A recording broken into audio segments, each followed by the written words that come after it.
Hi, I'm Lars Hedegaard. I work as a development officer for Cricket Denmark, mainly in the western part of Denmark, Jutland and Fyn. I go out to the clubs and try to give them a hand about development, especially in youth. Okay, Lars, you're a development officer. How long have you been in the role? I've been in the role almost 2 years now. What type of things are you working on, or what have you achieved over the past 2 years? Mainly, we are trying to grow up with a lot of the youth players, going into the schools where I have my full-time job. Yeah. So going into schools every day, working with the kids there, it's really, really good. What type of things do you try to get over to people who've not played cricket before? What are your key messages about the game of cricket?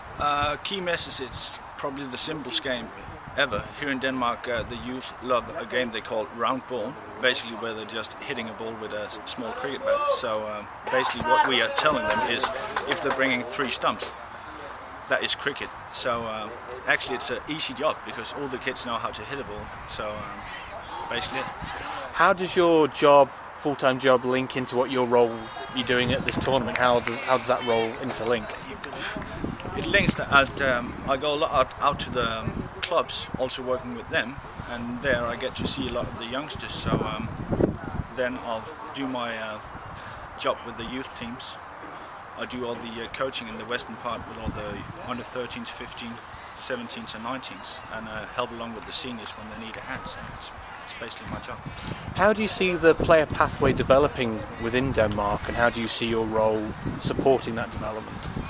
I've seen that 5 years ago, if you looked at the youth, basically we had the problem in Denmark that you don't get benefit for your shots along the ground, so that's what we're working with now. If we can get the kids to play with a straight bat and get the clubs to understand that the grass needs to be cut down so you get benefits for your good cricket shots. And that's something we're trying to get into the clubs now, and it actually works because our players now understand straight bat along the ground, that's the way to go, especially if we want to carry on. Okay, Lars, thanks very much for your time. Cheers.